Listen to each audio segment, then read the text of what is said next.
Assalamualaikum warahmatullahi wabarakatuh. Perkenalkan, nama saya Yuriko dari Fakultas Dakwah dan Komunikasi, Prodi Komunikasi Penyiaran Islam, UIN Raden Fatah Palembang. Baik, saya di sini akan menganalisis sebuah video komunikasi interpersonal antara Habib Ja'far dan Coki. Sebelum kita masuk ke dalam video, ada baiknya kita mengetahui apa itu sih komunikasi interpersonal. Jadi, komunikasi interpersonal adalah komunikasi tatap muka yang terjadi antara dua orang yang memiliki reaksi secara langsung, baik secara verbal maupun non-verbal, dan memiliki sifat yang unik. Berikut cuplikan percakapan antara Habib Ja'far dan Coki. Rahmat Allah itu meliputi segala sesuatu, kata Allah. Bahkan dalam hadis Nabi katakan, Inna rahmati taglibu ghadabi, yaitu bahwa sesungguhnya rahmat Allah itu melampaui bahkan murkanya. Jadi memang gue diajarkan dalam Islam untuk bersikap cinta, yaitu rahmat, kepada siapa aja, nggak usah milih-milih.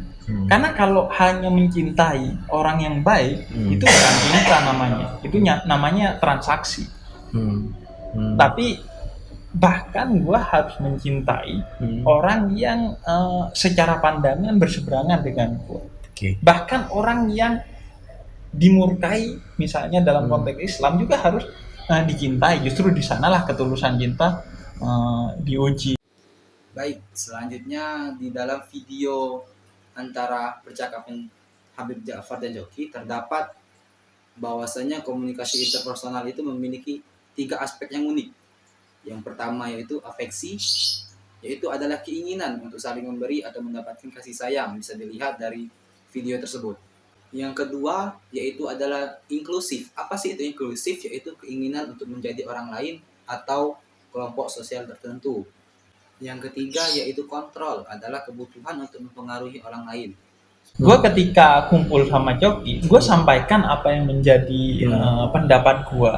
Jangankan Islam gue, pendapat gue pribadi aja gue sampaikan kepada Coki. Termasuk dalam beberapa masalah-masalah yang menimpa Coki, di mana misalnya gue gak setuju, gue sampaikan. Cuman bedanya ya gue nyampeinnya memang tidak secara terbuka, karena menurut gue rawan kontraproduktif kalau terbuka. Gue telepon Coki langsung, gue WhatsApp dan lain sebagainya. Jadi gue gak pernah mengkompromikan iman gue atau bahkan sekedar pendapat gue ketika berteman dengan Coki. Karena rasional sekali Coki aja gak mengkompromikan ketidakberimanannya. Kenapa saya harus mengkompromikan keimanan saya? Dan saya bahkan pertemuan gue sama Coki di salah satu pertemuan pertamanya, gue numpang sholat di markas MLI, kantornya Coki. Jadi nggak mengkompromikan. Iya. Berarti sebenarnya buat lo secara pribadi itu alasannya ya. Dan alasan pragmatisnya adalah gini. Gue justru mendapatkan kesempatan, khususnya dalam bentuk platform, untuk memperluas dakwah gue, yaitu kepada pendengarnya Coki. Artinya Coki kan walaupun sebusuk ini banyak orang yang suka sama dia, banyak yang mendengar. Jadi gue justru mendakwahkan seluas mungkin kepada siapapun. Karena itu gue memilih tipikal dakwah yang tidak melulu hanya di ruang-ruang yang notabene Islam. Misalnya di masjid, gue berdakwah bahkan di kafe, dimanapun gue mau gitu berdakwah. Dan bagi gue gak ada masalah itu, karena Nabi juga pertama turun semua gak ada yang Islam gitu.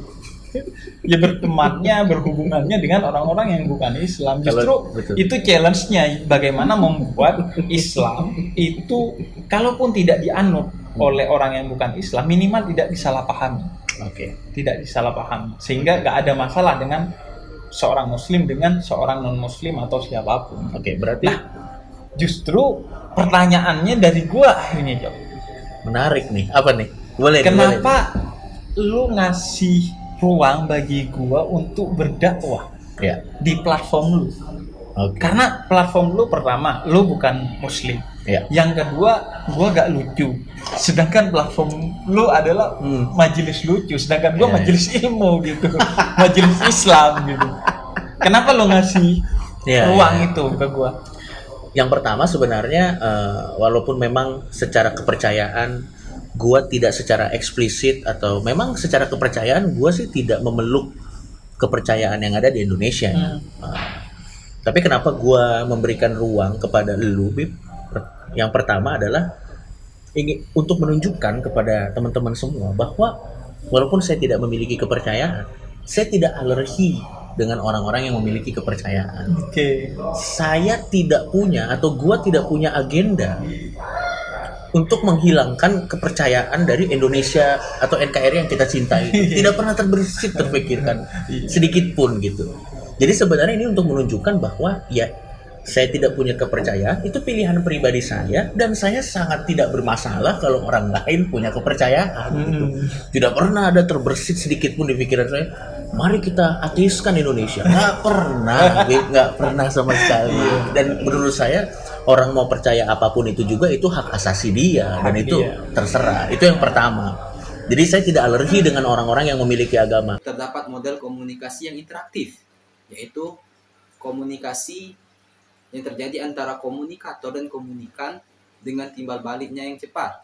Pesan yang disampaikan dapat diterjemahkan atau dapat diterima dengan baik oleh komunikan.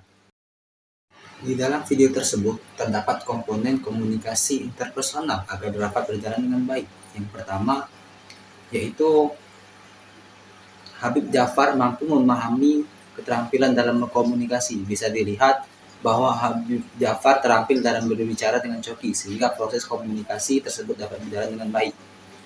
Yang kedua, Habib Jafar menggunakan dua perspektif, yaitu pandangan dari Habib Jafar dan Coki yang memandang tidak hanya satu perspektif. Yang keempat yaitu menciptakan makna, bahwa dalam percakapan di sini Habib Jafar memberikan makna bahwa Islam itu rahmat bagi seluruh umat manusia.